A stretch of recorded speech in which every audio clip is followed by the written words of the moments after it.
Broadcasting from the business capital of the world, this is the Podcast Business News Network. Welcome back. We are joined today by Tony Mantor, who's a music producer, agent, manager, artist himself from Nashville, Tennessee. Let's welcome back Tony Mantor today. How are you? Hey, I'm doing good. Yourself? Good. I mean, I just feel like I have to acknowledge, I know what's happened in your town. I think we all have, unfortunately, with the mass school shooting. So my thoughts yeah. to you and your community. And I know you're someone who works with children, and I want to say, I'm sorry. How are you? How is the community down there right now? Well, I mean, it's like one of those things where you hear about it on TV in other places, but then all of a sudden it's in your backyard. And it's like and the sad part about this is I've had a couple three friends of mine that live in Nashville as well. They said they heard about it and they didn't think as much about it as they normally would, even though it was in their backyard, because it happens so much across the country. So it's kind of dumbing them down, so to speak. But a lot of people, I mean, I know friends of mine that actually know some of the people that were involved, and it's like, I just can't imagine it, because I mean, I've got a 9-year-old granddaughter, and 3 9-year-olds are gone now, so it's a tragic thing. It is, and I'm so sorry. And I have a 6 and 8-year-old. I can empathize and relate. And I made them watch the evening news with me last night at 6 p.m. I said, you need to watch this. We talk about it. You have drills in school. This is why. This is what just the thought of, and not to scare them, but it's unfortunately part of our world today. It is. And they are having those drills and lockdowns. And why? This is because of what's happening. And even if the schools are locked now, look, they could shoot through the doors. I mean, anything is possible. Yeah, I mean, that's all that's been on TV the last couple of days is the video of it and what happened, and it's like the good thing, I mean, if you want to call it a good thing, I mean, the police responded in 14 minutes later, it was over. Yes. Yeah. Yes. Whereas before it lasted hours, so Mm-hmm. So that was one good thing. They got in there, they got it taken care of, and it was taken care of, immediately. But the sad thing is, it's when you're watching the footage of that on TV, it's like you're watching a movie, because it's the same thing that you see in these movies, and only this is real life. It's and it's so close to us. I mean, they're like, Green Hills. I mean, that's only, 25, 30 minutes from me, so that's close. Oh my gosh. Well, thank you again for commenting on that. And again, just sorry for what everyone's going through. I just could not mention it because I know you're from that town. So Tony, welcome back for your show today. And being a Nashvilleian for so many years, you're part of the community doing great things. And we're going to talk more about that today. For people just tuning in today, not even aware of who this famous Tony Mantor is, would you mind just giving us a little of your background and tell us what you do? Well, for the new people that's coming in, I mean, I've been here in Nashville for 30 years. I produce and develop and manage singers, upcoming singers, established singers, just trying to help them reach their dream or keep their dream alive, or the ones that are already in the business, just keep them, at a high level where they're at and keep moving forward. Got it. And as an artist, you're managing so many people as a manager, I should say, but as an artist, you're working on so much too. I want to hear what did you want to discuss today? Yeah. Well, it's the great thing about the entertainment business is that you never know what's around the next corner. I mean, and that corner could be 5 minutes from now. It could be tomorrow, the next day, a week. You just never know, But the cool part is I get to work in an industry that has. I mean, it's got. I mean, there's a lot of toward stories that comes out that people hear that kind of makes them want to shy away from the entertainment business. But the one good thing is I work with a lot of great people.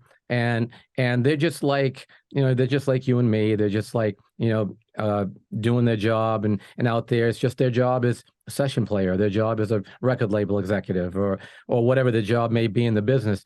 And it's just really, really good that and I feel very fortunate that over the years I've been able to associate and be part of a lot of these people's lives, and get to know them and do the business, because there's so many good things that can happen that we can do and that we are doing, and it just it's always nice to be part of something like that.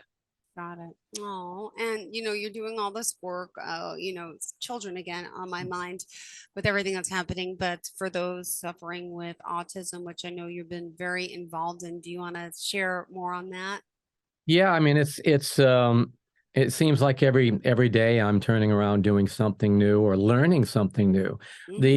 The beauty of what I've been doing with autism is when I first started with it, I'll be completely honest, and transparent, that I didn't know a lot about it. I mean, I Hmm. knew it existed. I knew, friends of mine had family members that were autistic, but I really didn't know what it meant. I didn't know the varying levels. I knew, like anybody else, you've got, some people that need constant help daily, and then you've Yeah. got those that can function and transition into the workforce, and everybody in between. And I really didn't know, but dealing with some of the charities that I work with and talk with, and just some of the people that I'm working with, it's really transitioned into a learning experience for me as well. Yeah. Oh, and the work you're doing, though, so positive, so helpful. And what is it like? I mean, what is the process? You started when? How long has it been now? I mean, of course, the hit song which inspired all this, and now you're out interviewing, shooting the documentary. Tell me what it's been like, and the people you're meeting, and specifically, how busy you are. Well, it's really cool because I get to meet so many different people. Um, I've met I've met some of the ones that are, they're the ones that need the help on a daily basis. They'll never be able to live by themselves, Uh-huh. but they still function and enjoy life. And then I've met the ones that are out there, working and transitioning, and the really cool part about it is I get to meet all these people that live this, and then they tell me their stories. And I really think that that's the biggest thing, that and of all the things that I've been doing, and meeting people and everything, I think the biggest thing and the most important thing out of this whole process has been the ability to meet people. And I'm going to be having them on my documentary. I've The last time I think we spoke, I think I told you, did I tell you that we was going to do Why Not Me New York? No. Yeah, well, that changed, and this is just how things changed drastically. I was going to take and do another episode of my video, and have it be Why Not Me New York, but then I started getting so many different people from different parts of the world reaching out to me. I changed my whole concept, and now Wow. I'm gonna do Why Not Me the World. So I've got my music video on the song that's Why Not Me Nashville, and now I've got people from different countries, around the world, sending me pictures and short video clips. So I'm going to, instead of just going out there and doing different cities, I think I'm going to do the, Why Not Me the World, and really showcase people all around the world that are autistic and living with it. And then I'm going to create a podcast called me Why Not Me the World, and I'm going to have people on it telling me Oh their my stories. gosh.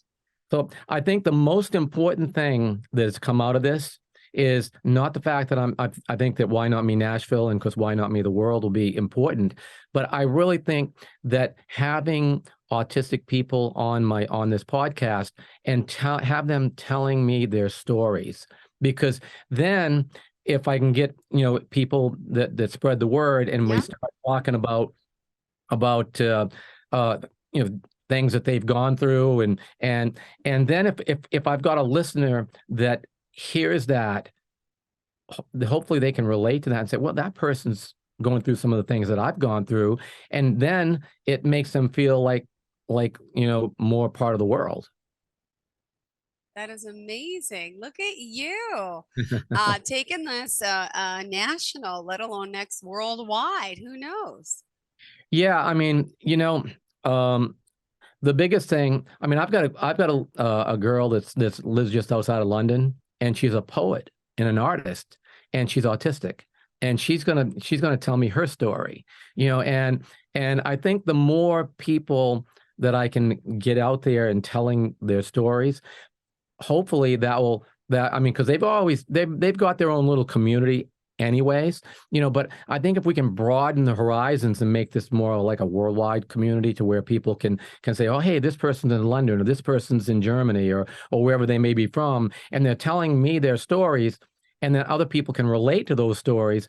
Hopefully, it'll create an ambiance, around the world where people can and feel less alone. Well, this is awesome work you're doing, and I got to commend you on it because you also, I mean, your role obviously has changed. Is this the first time ever working on a documentary? I mean, you've done your music production, your videos, your artist management, but this is the first, right? Well, yeah, it's Oh, it's the first one that I've been the focus on telling the story. I was involved with a documentary about the musicians, and it was called The Session Players. And this was probably, I don't know, 8 or 10 years ago. And it showed Nashville musicians in the studio and how they worked with producers and engineers, and how they did a demo and how they do a label pitched song. I was involved in that, but I was only a participant, as a producer. But this one here is the first one that I'm actually taking a hold of, and actually being the host, and really focusing and trying to bring the story out. got it. What else do you want us to know about this story that you're doing and this amazing documentary series at this point? Yeah, well, I think the biggest and most important thing is, and I keep pushing this, is the understanding. Because I was talking with a couple of people here last week, and we were talking about different things, and they brought up the understanding. I said, that's pretty much amazing that you said that, because I've been saying autism awareness, acceptance, and understanding since I started this. And because I felt that the biggest issue that we have, being out of that circle of people, is that we don't fully understand it. And the only way that we're going to take and break those barriers, and really get more, hopefully, people embracing, other people that are a little different than they are, that are autistic, is getting them to understand. So I hope that this podcast I'm going to take and do for Why Not Me, and for different people around the world. I hope this documentary. I'm hoping that the video, that once I finish that, I'm hoping that all these things can encompass all that, and really bring more attention to the need of the understanding. And I've got several different charities that's going to be part of this. That's going to tell me their stories and how they got into it. And I had one charity that told me that she really liked the fact that I didn't have anyone that was autistic in my family, but yet I'm still doing this, because she said most people that get involved in this either have autistic children, or they're autistic, or they're part of that autistic community. But here I am, bringing a voice to them without having anybody in my family that I'm trying to bring the attention to. So she thought that was really good, and might help the whole project too, because it's more of an ambassadorship, because I'm trying to help rather than the just being part of the community. Oh, Tony Mantor, remind us again how we can reach out to you, please. Well, anyone that wants to tell me their stories, if they've Yep. got if they've got people in their family, or they want to be part of the documentary, the podcast, they can reach out to me at tonymantor.com, all the social media, at Tony Mantor, YouTube, Tony Mantor. If and I hope that they do, because the biggest thing that I've really felt that's been great with this is that the stories that people tell me, they've got a uniqueness to them, but they've got a similarity to them. So they all have different stories, but they've got the same path. And I think it's really kind of heartwarming because they are actually proud of their story. It's not like, oh, hey, this is a detriment. They're proud that they're out there. They deserve to be there. And they've got a really good attitude, the ones that I talk with. And I think that's what we need to show too, is that, just because people are a little bit different, from the way we are, that doesn't mean that they're any less than we are. And they can get out there and do a lot of things and be a lot of great things. And I think that's the good thing that needs to be out there. Got it. And don't forget, it's Why Not Me. If you look up the song on YouTube, right? It's Why Not Me by Tony Mantor. And let me ask you, how many hits are you up to? Oh, I don't know. Last time I checked, I think it was around 214,000, something like that. It's done well. Impressive. Oh my goodness. And how are how are the artists you're working for? What's been happening with them? Well, I've got Glenn Campbell's daughter, Debbie. We're still working her project in the UK. She's doing well. Donnie Most of Happy Days. I produce and manage him as well. And we're getting ready to release a single to radio here in about a couple of weeks. So, just and the shows are starting to come in a little bit now because the last couple, 3 years, because of COVID, we lost, just so many shows. And I mean, when it shut down, I mean, I'd never seen anything shut down like it did, that so quick and so fast. And now it's taken, here we are 3 years later, and we're still digging out of it, trying to get those shows going. It seems like, from what I've heard, with different people that I talk with, that the concerts, where you got 15 to 18,000 people, those are selling out. They're doing great. It's the smaller venues, the 250 seat to 2,500 seat venues, that are still struggling a little bit. They used to be 90% or better capacity before COVID, and now they're still struggling to get to that 70, 80%. So it's been a struggle, but the good thing is that I think we're seeing a path out of it. All right, that's good. And what about any upcoming performances for yourself? What about you? Are you going to the Bluebird? Like what goes on in Nashville? I mean, fill me in. Are you out there performing, singing too? No, 30 years ago when I moved here, I made a choice to get off the stage and go behind the scenes and produce and develop and manage and do all that. And I'm still kind of keeping that kind of formula. I mean, if someone wanted me to go, do a performance for, for autism, or they had a charity thing going that I'd go do 1 or 2 songs or something like that, I'd consider something like that. But as far as getting out there and going on the road and hitting the concert things, nah, that's I've done that, been there, done that, as much as I missed it for a while, now it's like it's just my life is normal, being in the studio and working. It's just like here, as soon as we finish this, I'm a voting member of the Grammys, so I'm part of what they call Grammy U now, and I mentor up and coming people that are in the Grammys that want to learn to be a producer or an engineer or whatever. So I've got a meeting with a sophomore at Belmont here in about another hour. Oh wow! And kind of seeing what he wants to do and kind of giving him some guidance and all that, and so I've always got little different things that I do that I can help others. And the way I look at it, I'd rather do that than being on stage, but if the right situation came and it was for the right cause and I felt good about it, yeah, I'd still do it. Awesome. That is exciting that you're mentoring these youngins out there. How long have you been doing this for? Well, I just started this year. This is the first time. They sent me the Grammys. One of the people there that I know sent me an email saying, "Hey, would you consider joining Grammy U and helping?"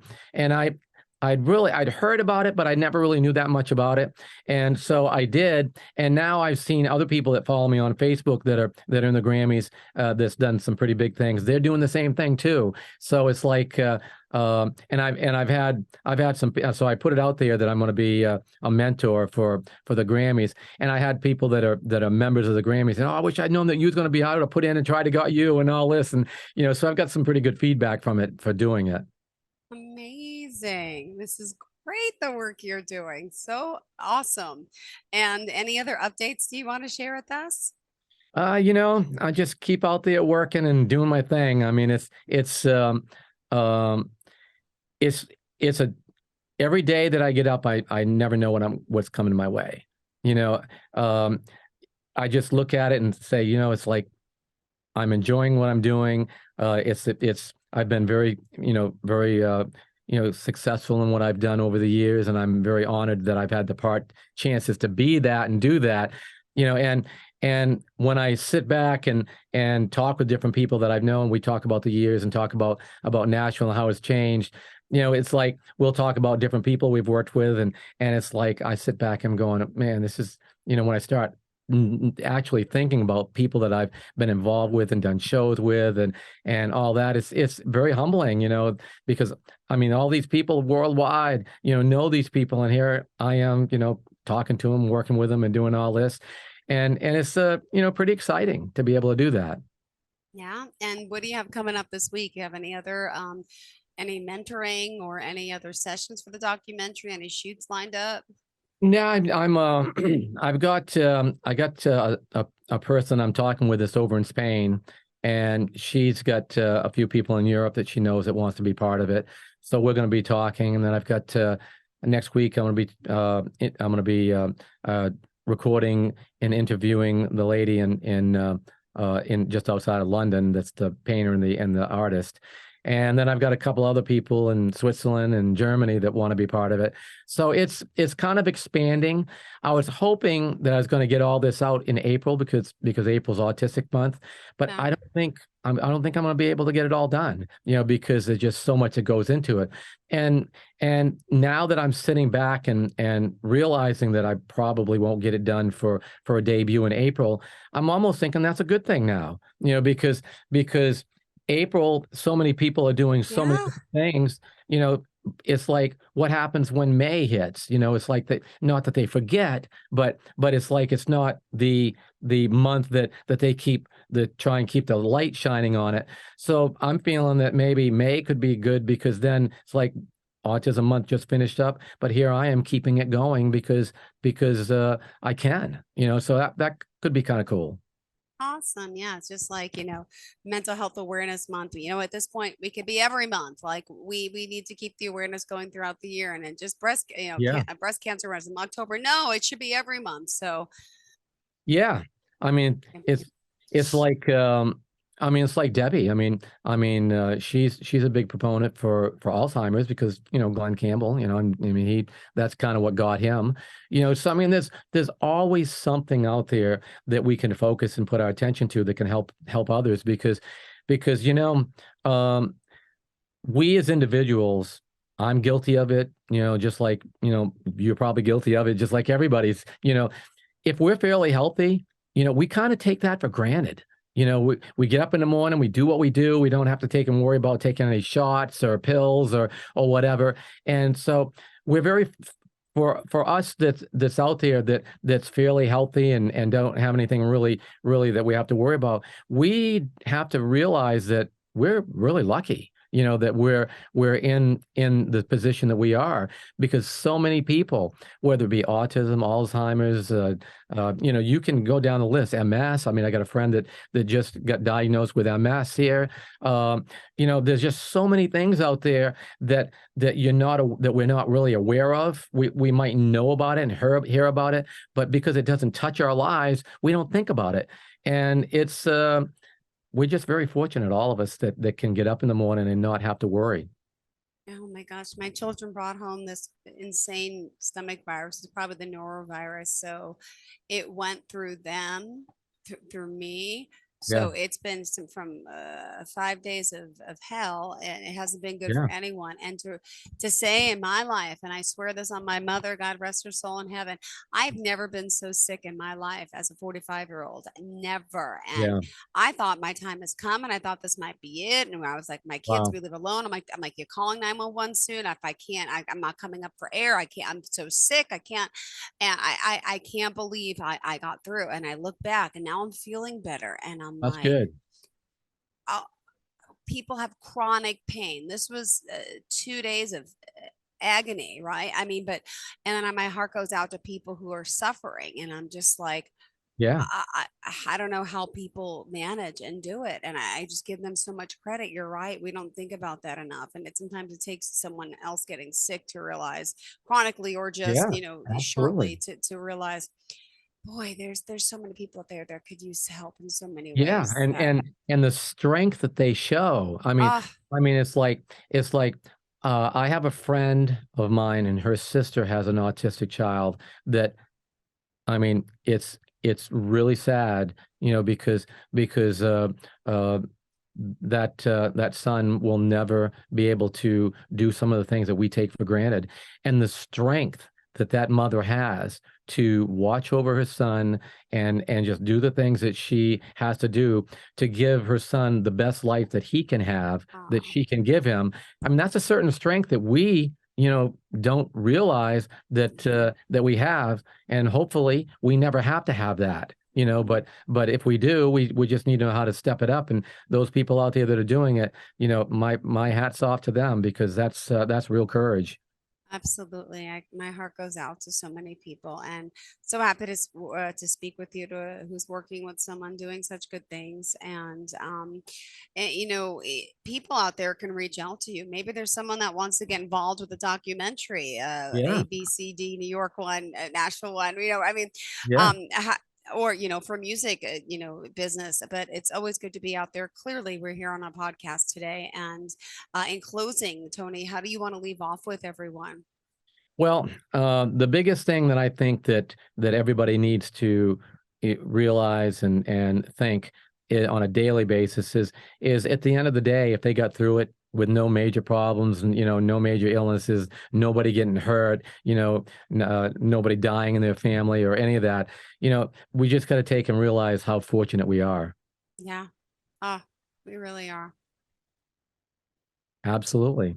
And how can we reach out to you, Tony? One more time, share the website, contact information. Yeah, and then I really hope that they do. I mean, because the biggest thing that I've felt on this whole podcast, and this documentary I'm working on, and the video that I'm working on, is the people that tell me their stories.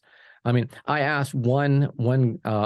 asked one parent one time, here, I don't know, a week or so ago, hey, would you like your son to be in this video? And he sent me like and 50, here they are, one right after another, just different pictures. And at the end, he goes, I probably overloaded you with pictures. I said, no, that's fine. Because just the fact that he was willing to do that, and he's proud of his son, Wow. and it's like, that's the thing that's really the most rewarding out of this whole thing, is that I'm hearing so many stories, and they're inspiring, Yeah. because you hear these people that tell you things, and you look at what they're going through, and then you sit back after you've done the conversation with them, realizing that you don't have to go through that. It's inspiring that they do. So yeah, I mean, I ask anybody, I urge them, hey, reach out to me, tell me the stories. If you want to be part of this thing, I'd love to have people be part of it. They can reach me at, they can just look me up on TonyMantor.com, and all my contact information's there, Got it. because all the social medias and all that. So Hmm. yeah, I urge them to, because I would like to create a real, community of people get involved and make a difference. Thank you so much. Pleasure. Really great seeing you again, and best of luck. We'll be Yeah. chatting, I'm sure, next week or the week after, right? Yes, And indeed. good luck getting through this week. And thanks for doing what you do, Tony. Pleasure being with you again and again. Prayers to everyone in Nashville and Yes. around the world. My goodness. Thank you Yes. again.